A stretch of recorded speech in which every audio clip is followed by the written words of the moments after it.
She banned me from her child-free wedding. Now she wants exceptions at mine and a pregnancy reveal on top. I'm 27, getting married next fall in Colorado. Last week I mailed out our save-the-date magnets. Clean typography, a little gold foil, and one line in bold that mattered. Our wedding will be child-free. Within hours, my phone started buzzing like a dying smoke alarm. Most of it was from my sister, Madison, 32, and my parents. I'll get to the current mess in a second. But here's the reason I'm even writing this. My cousin Tasha privately warned me that Madison has been gaming the calendar so she can either show up already pregnant or announce a pregnancy during my reception to yank the spotlight. If that sounds theatrical, it's not new. Years ago, Madison locked me out of her child-free wedding exactly 1 week before my 18th birthday. Yes, I counted as a child in her rule book, while our parents waved it off as her day, her rules. I grew up in Aurora and always wanted the classic close sister bond. Madison was my template for everything, from school basketball tryouts to the layered haircut that looked better on her than on me. She rarely met me halfway. The vibe was polite distance at holidays and little else. I kept telling myself closeness would happen if I worked at it. That optimism evaporated the year of her wedding. She booked a renovated warehouse venue in Denver's Rhino District and declared the event child-free. The policy itself wasn't shocking. What gutted me was realizing I was included under no kids. I tried making a case. I was days from 18. I knew wedding etiquette. The space didn't require an age limit. The bar setup wasn't even heavy. It didn't matter. My parents refused to intervene. I didn't attend. After that, I stepped back. We still saw each other at family gatherings, but there were no coffee catch-ups, no sister nights. Madison married Drew, had 2 kids, and I tried to be present. Meal trains, babysitting offers, quick drop-ins with groceries. The attempts landed with a thud or went ignored. Eventually, I put my energy where it was welcomed. Fast forward to now. My fiancé, Evan, and I toured Highlands Ranch Vineyards and picked a venue with a sunset lawn facing the Front Range. The plan is adult-forward from the jump. An outdoor ceremony at golden hour, live band on a wood deck, an open bar, and a late-night espresso cart. We wanted our guests to relax without strollers bottlenecking the aisle or parents taking turns pacing the parking lot. That's why I printed the policy in bold and mailed notices a year early. Plenty of time for babysitter lists and grandparent swaps. I honestly thought clarity would help. I pictured people RSVPing, making arrangements, and maybe even enjoying a kid-free night out. Instead, the family group chats lit up with gentle names like Our Stone Crew and not-so-gentle commentary. The subtext was familiar. I was making a production out of nothing. I was excluding family.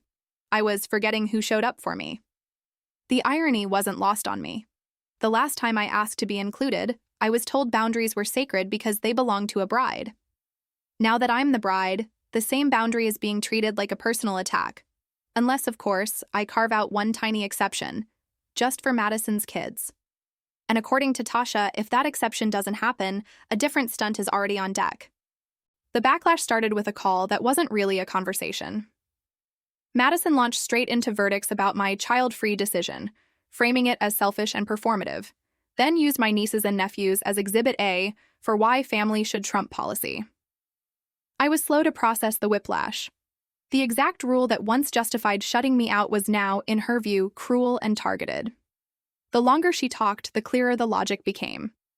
In her world, rules are flexible when they inconvenience her and rigid when they protect her stage. The potential pregnancy reveal rumor slotted neatly into that pattern. I kept my response simple. This is my wedding with Evan. We want an adult evening, start to finish. Most relatives on my side have kids under 7. Long ceremonies, amplified music, and an open bar are not comfortable for small children. I also stressed fairness. If I grant a carve-out for Madison, my closest friends with toddlers will be hurt, and I'll spend weeks explaining why one family gets special treatment. The whole point of printing the policy on the magnet was to give everyone time to plan. That reasoning didn't cool anything. The pushback doubled. Madison insisted her kids wouldn't cause trouble, and therefore qualified as an exception. I've seen that trap before. One exception metastasizes into several, and the line disappears. I held the line and set a boundary that only applies to some people isn't a boundary. When the call ended abruptly, I hoped the storm would pass. Instead, my parents entered the chat, repeating soft pressure phrases about compassion and not making this a hill. Their tone unlocked a very specific memory. Summer 2016, me at 17, standing a few blocks from Madison's venue watching guests pose against a white brick wall while I was told it wasn't personal. It was policy. That memory didn't fuel revenge. It clarified why this line matters. Without consistency, the conversation never ends. Through all of this, Evan stayed steady. He checked our floor plan, vendor notes, and the budget line for the bar, then pointed out practical risks: slippery deck boards for running kids, servers juggling glassware near low tables, volume levels we can't tune to nap schedules. None of this was anti-child. It was pro-guest experience and risk management. We'd made the call the day we put down the deposit. Meanwhile, the family group threads kept heating. Madison wrote long posts about being excluded by her own sister. My parents tried to soothe everyone with middle path suggestions that still bent the rule. Tasha stayed quiet until Saturday night, when she messaged me privately. She said there was more at play than hurt feelings over a no-kids policy. A reveal was being storyboarded, and the timing targeted my reception. I read that message while finalizing our fall cocktail menu and realized this wasn't just a boundary test. It was a pattern repeating, unless I stopped it. By Monday, the Our Stone Crew thread had split into smaller splinter chats with cheerful names and not-so-cheerful energy. The theme was familiar. I was making a rigid rule where grace should live. My parents tried the soft landing approach, gentle reminders about family unity, suggestions that one or two children wouldn't unravel an evening, speculation that I'd regret drawing so hard a line. The subtext was that a good daughter makes room. I kept circling back to logistics. Our venue's contract spelled out headcount, fire code limits, staffing ratios, and a long line about liquor liability. The deck faced a slope. The caterer recommended low tea light candles on communal tables. The band had a decibel floor they couldn't dip under without trashing the mix. Nothing about that read toddler-friendly. More importantly, I'd printed the policy in bold on the magnet and given people a year. If a boundary can be negotiated after it's communicated, it isn't a boundary. It's a preference with weak knees. Madison escalated on schedule. She posted a long lament about being excluded by her own sister, weaving in anecdotes designed to position me as selectively compassionate. Tasha still didn't engage publicly. She only pinged me privately to say the pregnancy reveal idea had been discussed like a party trick, with timing meant for maximum impact between toasts and cake. The plan wasn't an emotional lashing out. It was premeditated pageantry. The odd thing was how quiet everyone else remained. Friends I'd grown up with in Aurora RSVP'd yes within days, a few adding notes about booking grandparents, swapping sitter nights with neighbors, or looking forward to one blissfully adult evening. Cousins with infants sent green checks on the RSVP page and nothing more. The silence felt like relief, like they wanted permission to be off duty for once, and I'd given it to them. Still, the guilt crept in late at night. I scrolled venues, repriced elopement packages in Estes Park, and drafted mental speeches that began with apologies. Evan kept me tethered to the plan. He walked through safety notes, pointed at the deposit schedule, and reminded me that shifting the rule now would create a new wave of hurt, this time from the people who'd already made childcare arrangements in good faith. It wasn't about being anti-kid. It was about designing an event for adults and then honoring that design for everyone. The next beat arrived exactly as it had in the old story. My parents suggested a family sit-down at their house in southeast Denver to clear the air. I knew that script. It would be positioned as a compromise summit but function as an arbitration panel with me in the defendant's chair. I said I'd come, partly because avoiding it would only create a second storyline about stubbornness, and partly because I wanted to look the pattern in the eye. Before we went, Tasha called to say that Madison had been describing the hypothetical reveal as a way to humble me, her word, and that if I wanted my reception to remain about my marriage, I'd need to decide what no actually meant. On the drive over, Evans's hand stayed on the console between us. We weren't rehearsing speeches. We were inventorying facts.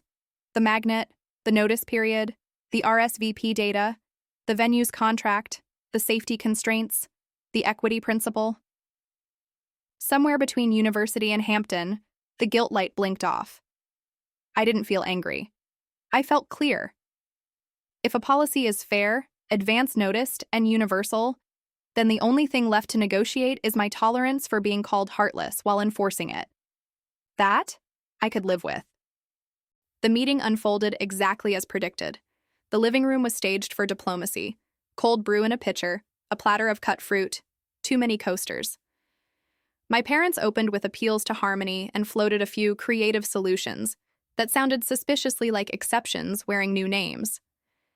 Madison framed the no kids policy as a personal rejection and treated my nieces and nephews as a moral test tucked into an RSVP envelope. She had a script and she stuck to it. A good sister bends, a good aunt flexes, a good daughter does not let a rule sit above blood.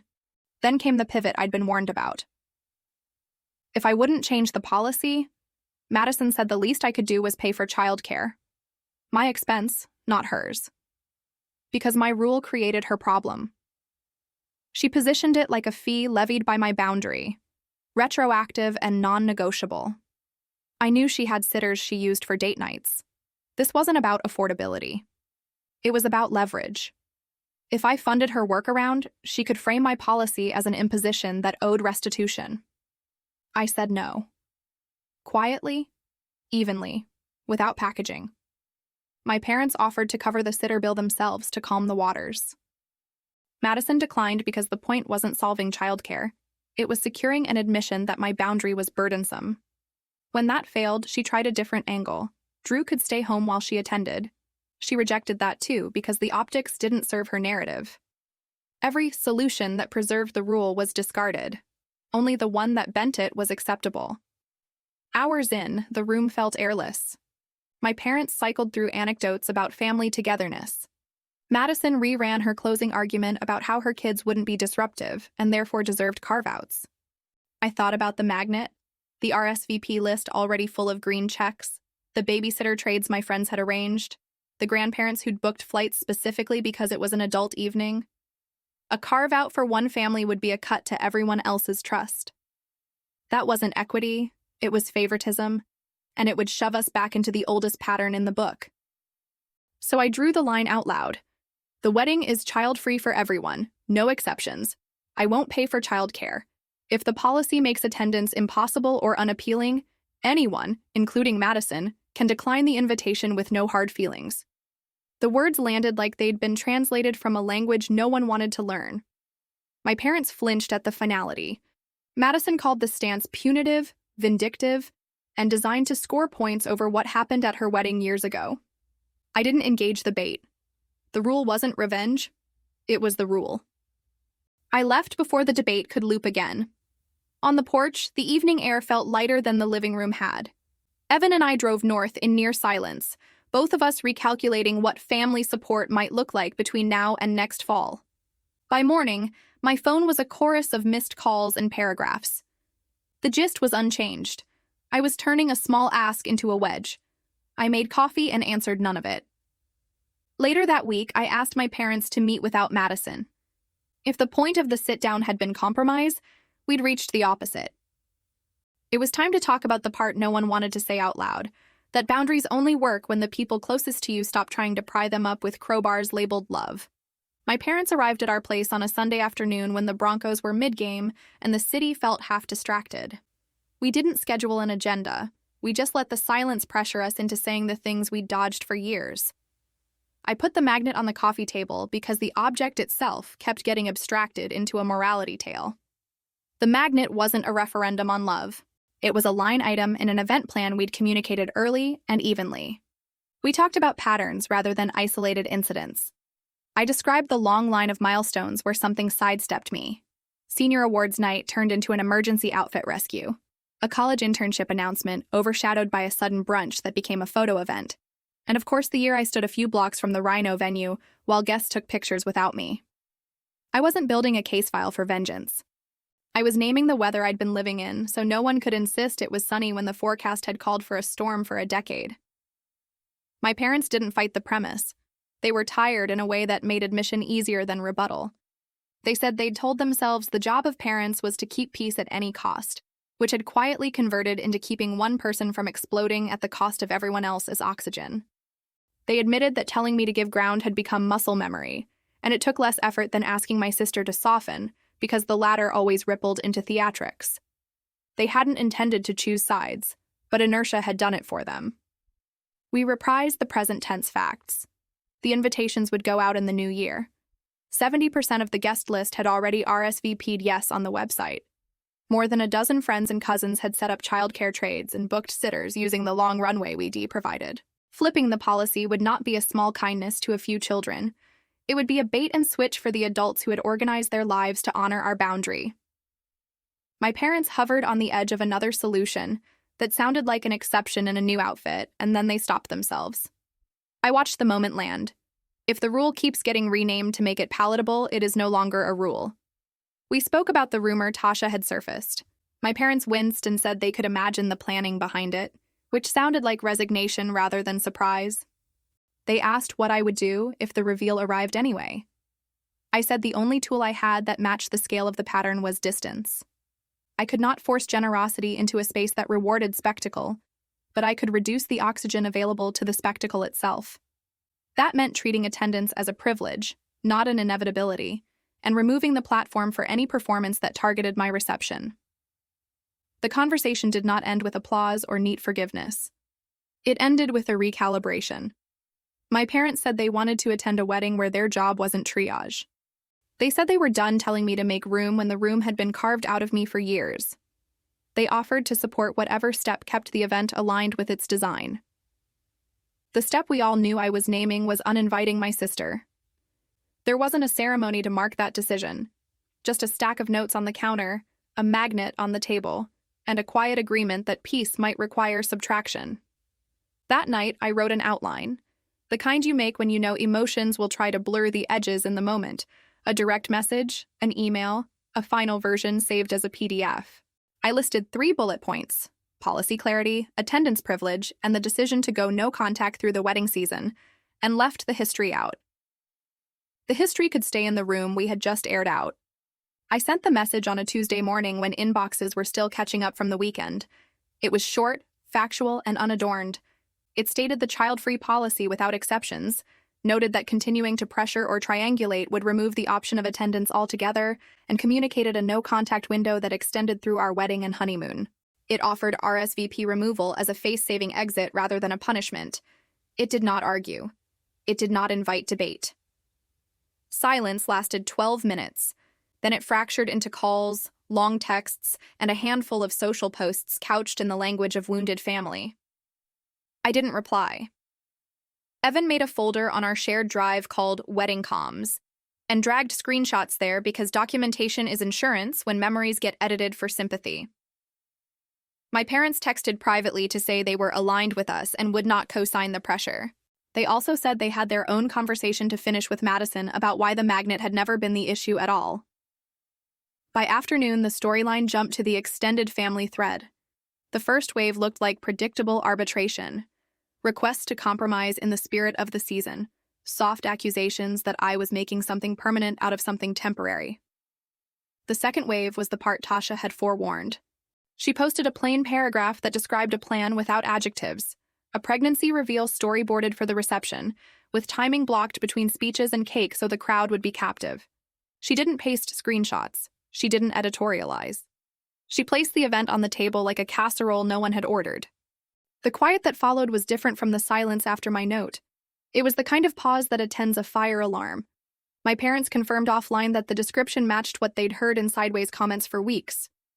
Drew, who rarely typed more than 2 lines in any thread, wrote a full paragraph about surprise reveals not being family policy on his side, and about not consenting to shared decisions being repurposed as theater. He didn't aim his words at me. He aimed them into the center of the room, where intent meets consequence. Madison didn't deny it. She reframed. She called it a celebration of life and insisted that families hold multiple joys at once. The pivot failed to land. People who had been neutral found their footing in the middle and stepped toward the boundary because the boundary suddenly looked less like a wall and more like a guardrail. The ask was no longer for flexibility around a rule. It was for stage time at an event not designed to be a stage. The consequences weren't cinematic. They were procedural. Drew moved into a separate room, which my parents told me in a way that sounded more like an update than gossip. He asked for counseling. She agreed, with a tone that my mother translated as strategic rather than contrite. None of this cheered me. It didn't feel like karma so much as gravity finally asserting itself on a structure built with lopsided beams. I didn't need the beams to fall. I just needed them off my deck. We adjusted our guest list without theatrics. I removed Madison's household from the seating plan and reflowed the tables so the math worked. Vendors got short notes confirming head count, nothing more. The website RSVP for that slot flipped to declined, which made our numbers neater and the air clearer. Evan and I went back to work on the parts of a wedding that Dawn T trend on group chats. Tastings, a rainy day tent plan, a tiny courtesy box for blister band-aids near the dance floor. There were still texts. I saved them without reading and let the folder close. Tasha sent one line about looking forward to the espresso cart and wearing flats this time because she'd learned from other people's mistakes. My parents asked for the date and times for rehearsal so they could be there early and be present rather than busy. The venue sent a winter photo of the lawn under frost with a note about how the sunsets in September make the foothills look like velvet. Nothing in that email referenced children, exceptions, reveals, or rules. We were back to the shape of the thing we'd planned. An adult evening, announced a year early, built for conversation and joy, held under a sky that doesn't care who tries to rearrange it. By spring, the storyline stopped behaving like breaking news and started acting like weather. Present, predictable, and mostly ignorable if you dressed for it. No contact held. My parents kept their promise to stop translating my boundary into softer synonyms. They sent practical questions about rehearsal timing and vendor tips instead of peacekeeping proposals. That shift did not fix history, but it changed the air in the room where plans were made. Evan and I treated the boundary like any other production detail. The coordinator added a check-in protocol with a printed list and a second person at the gate during cocktail hour when people wander. The venue recommended a security lead for 2 hours around the ceremony, and the first set by the band. We booked it. The MC got a one-page run of show with clear timing for toasts, so there was no dead space inviting improvisation. The photographer marked a family photo list that reflected the guest list as it existed, not as anyone wished it would be. The website FAQ kept the original language about a child-free event, and the magnet remained the artifact that proved we meant what we said a year earlier. Tasha stayed in the loop without playing messenger. She told me counseling on Madison's side had started and then stalled. Drew was still sleeping in a separate room and visiting his sister more often. None of this altered my plan. Distance wasn't punitive. It was infrastructure. When relatives probed the edges, my parents repeated the line we de-aligned on in late fall: attendance is optional and boundaries are not debates. The repetition looked unglamorous from the outside. From the inside, it felt like a scaffold holding up a roof that used to sag. The RSVP grid stabilized at a number the caterer liked. Friends who'd booked sitters months earlier started trading notes about outfits and comfortable shoes. A cousin with twins sent a message celebrating the rare chance for an adult evening. I did not post it or hold it up as proof that my rule was benevolent. The point was never to win a comment war. It was to build the thing we said we were building and then open the doors to the people who accepted the blueprint. We made a rain plan that did not include room for strollers because there were none. We added a tiny hospitality kit with stain sticks and blister bandages near the dance floor. We picked a second signature cocktail for people who preferred not to drink, because a boundary about kids is not a mandate about alcohol. Evan audited the vendor contracts like a hobby. I knocked out smaller tasks: escort cards, table numbers, a note to the band about volume near the deck, edge where the wood runs slick late at night. When anxiety flared, it rarely attached to Madison anymore. It attached to ordinary variables: late shipments, a hiccup with the espresso cart's permit, an email from the florist about Dahlia's disliking heat. The family group chats quieted. The silence wasn't agreement. It was fatigue. That was enough. People who had wanted a fight drifted to new topics. People who had wanted permission to enjoy a night out kept it on their calendars and booked rides. If there was a final test, it happened off stage. Someone floated a rumor in a small side thread that a dramatic entrance might still be in play. The coordinator shrugged and kept the plan. The security lead asked for a headshot and a direct line to me and Evan, not to escalate, but to spare us involvement if escalation was required. Nothing about that felt celebratory. It felt like choosing not to gamble the event on hope. I went back to confirming the bus schedule for our out-of-towners and left the rumor where it belonged, outside the run of show. The sun did what it always does in September, dropped toward the front range like a coin, then caught on the ridgeline and turned the foothills to velvet. Guests arrived in clusters wearing the kind of relief you only see on people who found parking and left their responsibilities at home. The coordinator ran the checklist like a metronome. The security lead stood near the side path and watched the arrivals with the bored attention of a professional who plans to be unnecessary. My parents were early and unhurried. Without the job of managing anyone else's mood, they became hosts in the actual sense, pointing an aunt toward shade, sending an uncle toward water stations, asking the bandleader about the first dance cue. I noticed the quiet most in the pauses between songs, where crowd noise usually spikes into chaos. Adults who were not juggling nap schedules or snack requests simply talked. The open bar functioned like a bar, not a test of anyone's stamina. The ceremony started on time. A breeze ran across the lawn and took the edge off the sun. The vows sounded like vows should when they've been written by the people saying them, specific and unperformative. There were no entrances beyond the ones on the program. The guardrail worked the way guardrails do, by making it a little boring to attempt anything dramatic. The band hit its first set. The espresso cart hissed softly. The photographer moved through her shot list without having to triangulate around a surprise announcement. During toasts, Tasha told a story about growing up in Aurora that put me in the role of helper rather than target. She didn't mention the rumor she had surfaced or the labor she had done to keep me informed. She kept the anecdote small and true. Drew was not there. His absence was loud to the people who knew him, and silent to the ones who didn't.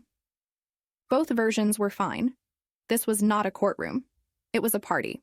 Somewhere near Cake, my phone buzzed with a number I didn't recognize and then stopped. The security lead did not radio anyone. The MC did not improvise. The night moved forward along the lines we had drawn a year earlier, and nothing terrible happened when a line stayed a line. Guests danced, not because they were proving a point, but because a band playing on a wood deck under bistro lights has a gravitational pull that doesn't require speeches. The espresso cart switched to decaf without asking. The coordinator handed me a water and a plate with a fork because brides forget to eat. We left under a handful of sparklers that the venue allowed for exactly 5 minutes. On the shuttle to the hotel, I felt the kind of tired that belongs to completion rather than combat. No one had been humiliated. No one had been theatrically forgiven.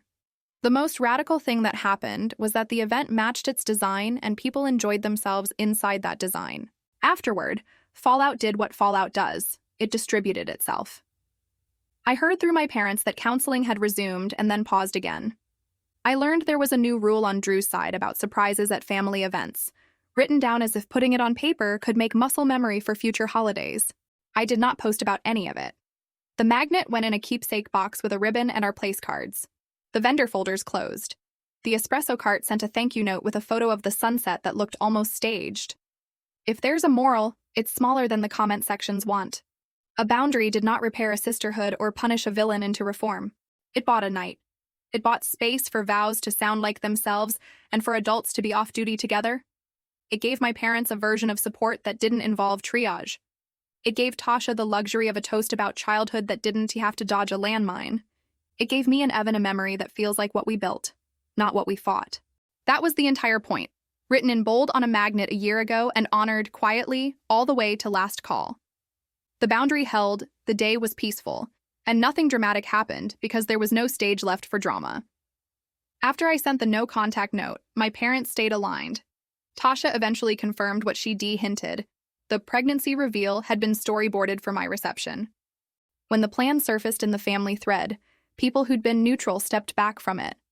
Drew moved into a separate room, asked for counseling, and, per my parents, put a hard, no surprises at family events rule in writing. Counseling sputtered. They're still trying. I'm not involved. We removed Madison's household from the guest list, adjusted the tables, and kept planning. On the day, the guardrails did exactly what they were supposed to do. Ceremony on time, toasts as scheduled, band playing, espresso cart humming, no dead air to invite performances. Guests relaxed. My parents got to be hosts instead of handlers. Evan and I got the memory we built. Afterward, a few indirect messages tried to relitigate the magnet. I didn't answer. The folder stayed closed. There's nothing to win in a comment war when the event is over and the photos look exactly like the run of show. That's it for me. No cliffhanger, no revenge montage, just a wedding that matched its design and a family pattern that finally stopped at the edge of it. If something truly changes, I'll update, but I don't expect to.